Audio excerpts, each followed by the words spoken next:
In today's video, we're going to take this 10-year-old, dirty, damaged, poorly painted wheel. We're going to fully strip the paint off, seal it with 2K epoxy primer and paint it so it looks brand new. And we're also going to take this brand new wheel and paint it to colour match. Sorry about the quality of the video when I'm sandblasting. It's always a really hard one to film. But now is a good time to say thanks for watching, and if you could, like this video and go down and subscribe. It only takes 10 seconds and this is a small channel, so it means a lot.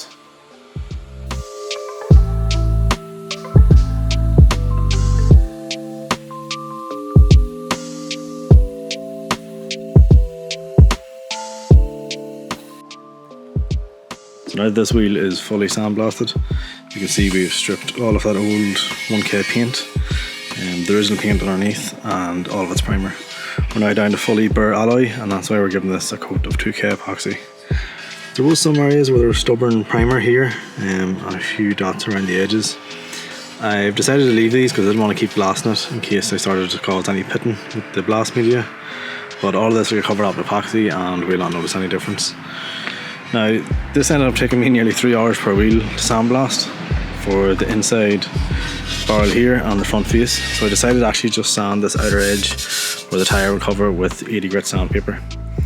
This surface here will never be exposed to the elements, and it doesn't really need stripped back because there was none of that 1K black paint there beforehand. Something I did notice though while I was welding the inside, or while I was blasting the inside, was a hairline crack. As you can see here, I actually took this wheel to get welded. Now normally I would like to replace the wheel, but given the time I have, I just thought I'd weld this one and see how we get on. Worst case, if it ever cracks again, I'll just replace the wheel and paint it like we did the other new wheel. So now all that's left is to give this another wash with soap and water. I'll let it dry overnight. We'll come back tomorrow, mask off this mating surface area here, and we'll give this a coat of 2K epoxy.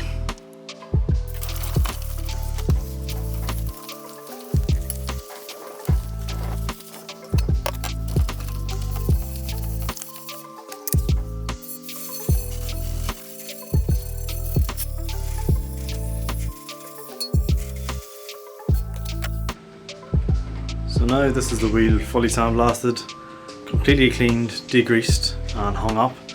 As you can see, you just have an S-hook that's hanging, get that in focus, right off the tyre valve eyelet hole, and this will mean I'll be able to get paint ever apart from one wee specific spot right here that I can just top up with paint after.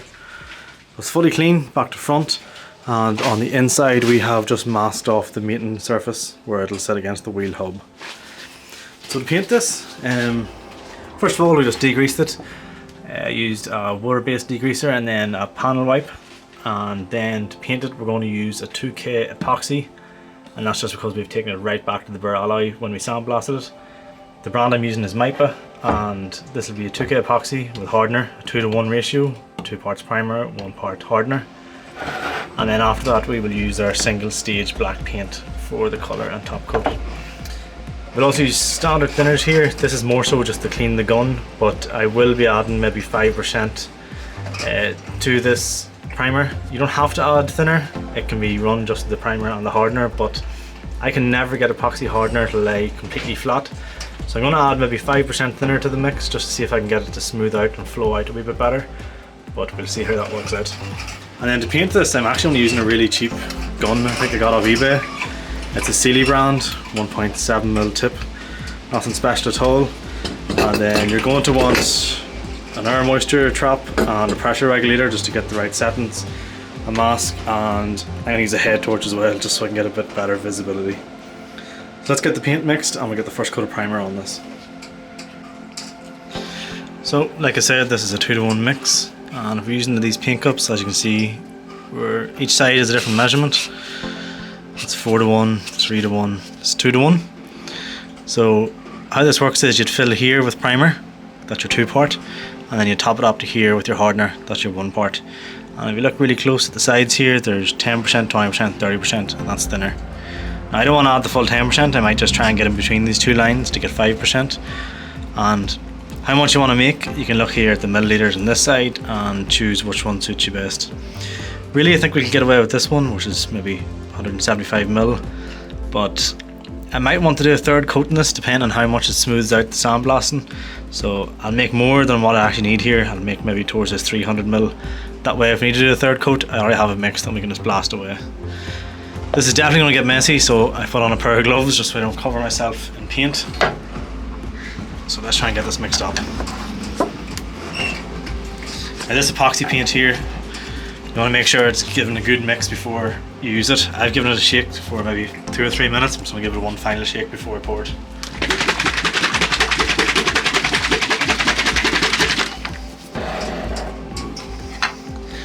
So let's fill up to that third 2 mark. And you can see just how thick this paint is.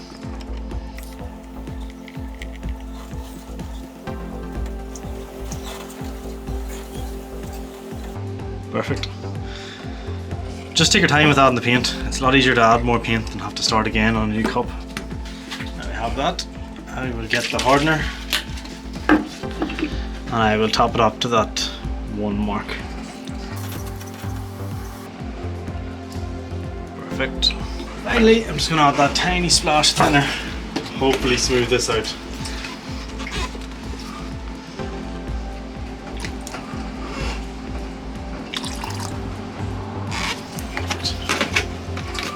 Something else I forgot to mention you're going to need is a paint mixing stick. You can get these fairly cheap off eBay or Amazon. And we just want to give this whole thing a really good mix before we put it in the gun.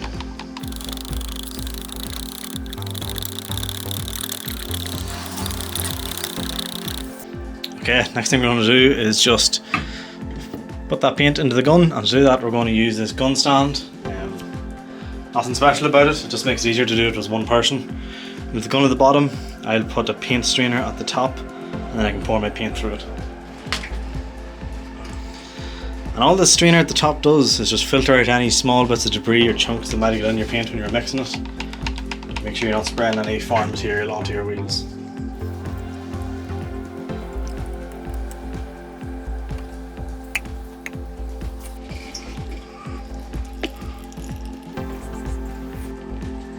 As you can see, there wasn't really much left behind there, but there maybe is one particle of something just right at the back here.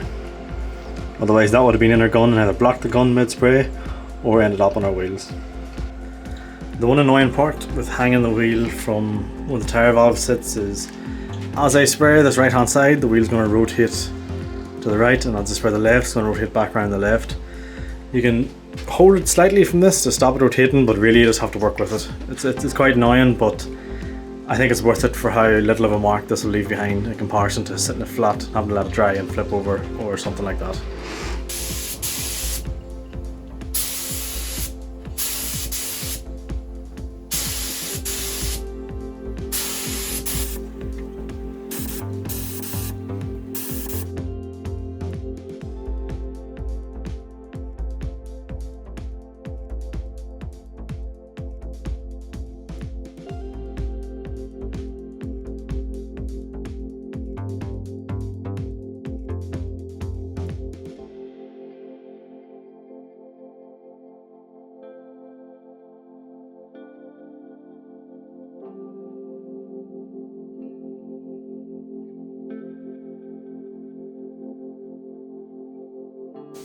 So this is what we're looking like after the first coat.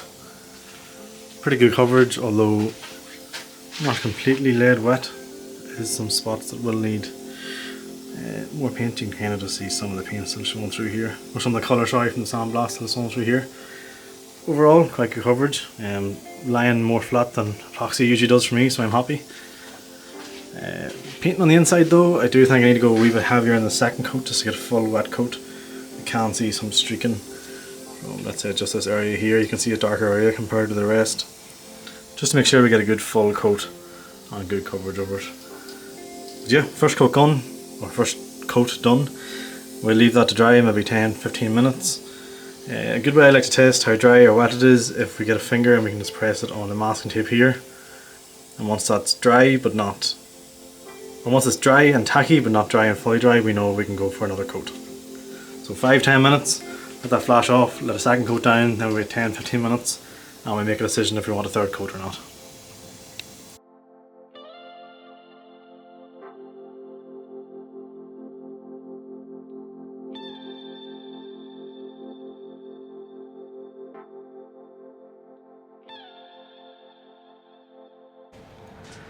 That is the second coat done. I've decided not to do a third.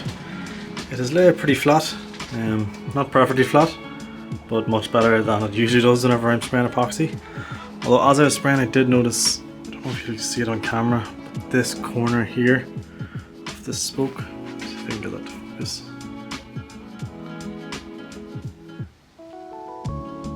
There, maybe you can just see it with the light reflection. There must have been some primer still left over from where I sandblasted.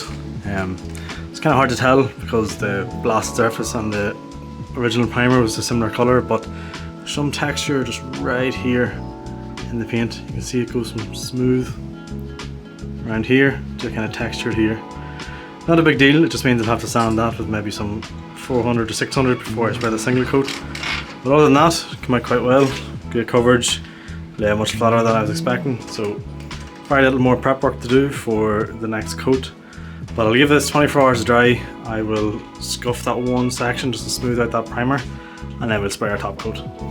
Just before it completely dries, I'm going to come back here and take off my masking tape, that way we don't pull any paint whenever we pull the masking tape. Okay, so we've sanded the parts, we've sand. This whole wheel has been fully degreased again with panel wipe, and now we're ready to spray our single stage paint. With this, the finish in this spray is going to be a lot more important than the primer, because obviously you can't sand this once it's done.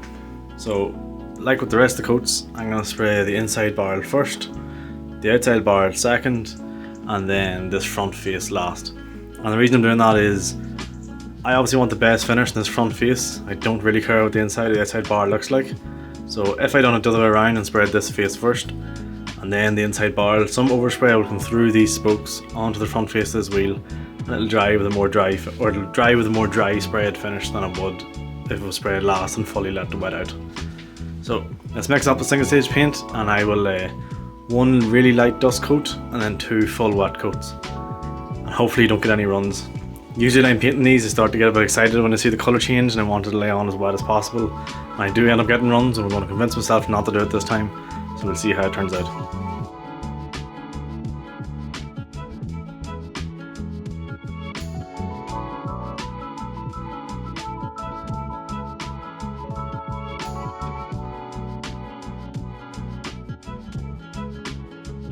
I'm going to bring it up to the 1 mark with our hardener. And with this, again, I want a really smooth finish, so I'm going to add some thinner, maybe 5 to 10%. I'll just fill it up to that second mark then.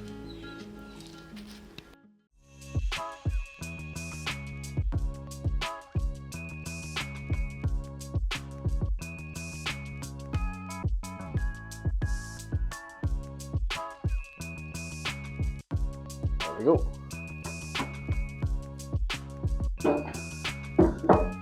Some of this out of the way, get our done over, ready to be poured into, and then get this mixed up.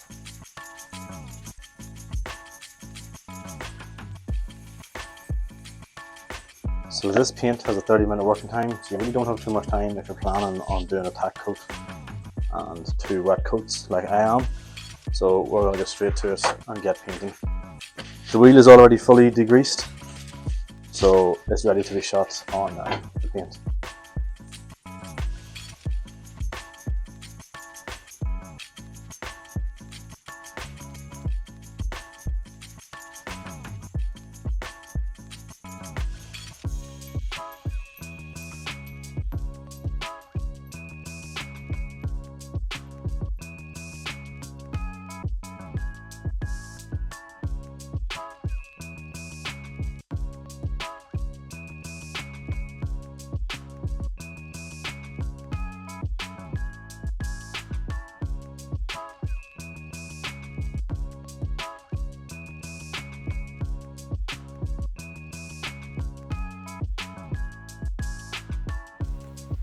So this is actually 4 days later.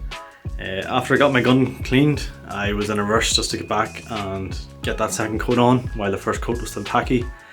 Didn't get a chance to record it, and got the full coat down, laid down really well, and then left it a minute or two and was just inspecting it all around to see, did it have all the coverage I want? Was it lying flat enough?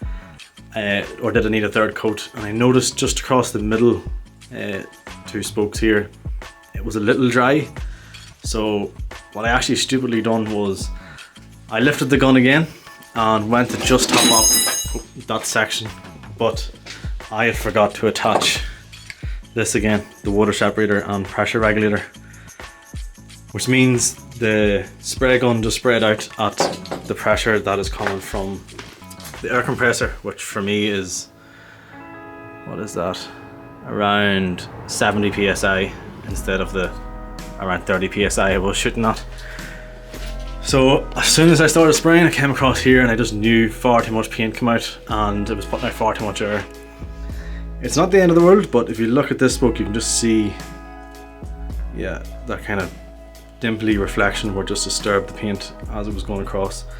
This far spoke is fine, it just looks like the rest, but this is just where it started and I kind of noticed and stopped myself as I got to here. But really annoying. Again, it's a set of wheels, I'll probably never notice it. I'm at eye level right now looking at this, really inspecting my paint, but once it's on the car it'll probably be fine. If it's still annoying me in a week or maybe 2 weeks, I can take this and just wet sand this section here and polish it. Thankfully it's on the flat surface of the wheel, so wet sand and polish no problem. If it was in here it would be a lot more difficult. So with that finally done, let's move on to the last wheel and get this job finished. So with this brand new wheel, as you can see, the paint is absolutely perfect, so we don't need to remove any of that paint. All we actually need to do is scuff and key the surface, and that'll give our black single stage paint something to adhere to. All I'm going to do is go around this entire wheel with a red and maroon scuff pad, and what you're looking to do here is just to remove any of that glossy finish. As you can see in this spoke that hasn't been done yet, it's all still very glossy compared to this spoke that has been, where you can see that that is now a matte finish, and this matte finish is what we're looking for, and that's just going to allow our paint to stick to this wheel.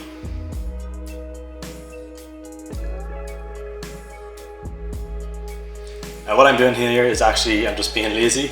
I didn't want to hand scuff the whole outer barrel face of this, so I'm just cutting it to size on my sander and then using that sander to key up the surface the whole way around the outside.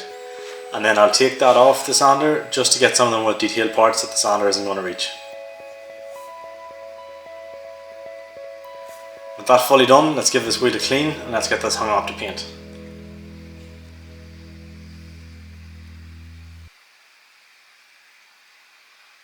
All the paint methods, mixtures, measurements are all the exact same as before. Straining the paint here again like we did. And with 2 coats put on top of that surface, that is this wheel finished. So let's look at our final result. We went from these old, dirty, damaged and badly painted wheels, and again our brand new wheel, and we now have these perfectly clean, freshly painted, glossy jet black wheels. Thanks again for watching, and if you can, like the video and hit subscribe on the channel.